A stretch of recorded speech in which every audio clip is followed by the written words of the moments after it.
The Situation Room with Wolf Blitzer. Weekday afternoons at 4 Eastern on CNN.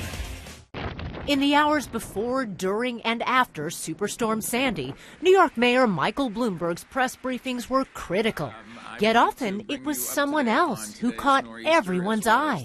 Lydia Callis, the mayor's mesmerizing sign language interpreter. Whose expressive sign language interpreting turned disaster press briefings into an Alvin Ailey sign language recital. Her signs are set to music. There's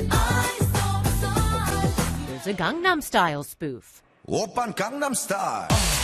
And this on Saturday Night Live. With a special thanks to my sign language translator, Lydia Callis, who brought some pizzazz to what would otherwise have been a dour occasion. I did want to bring, did you see Saturday Night Live? I did. Thought so. Callis arrived for our interview with her own interpreter. Were you surprised by the reaction?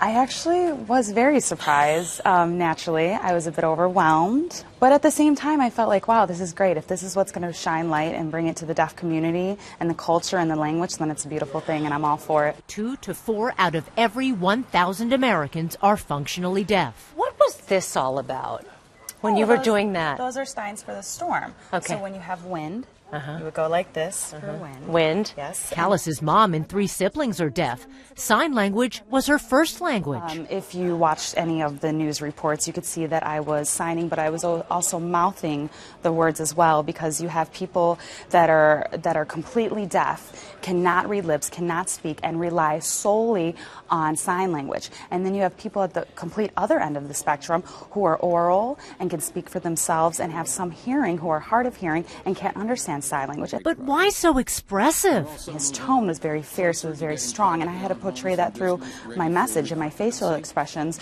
because it was important for people to know that if they were in Zone A, it was immediate danger and they needed to evacuate their homes as soon as possible. She also follows the news, so she knows how to sign words like surge and crane.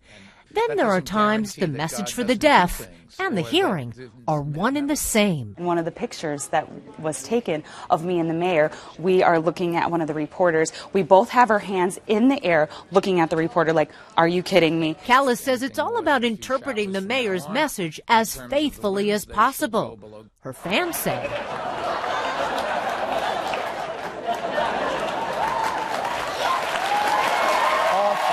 Alina Cho, CNN, New York.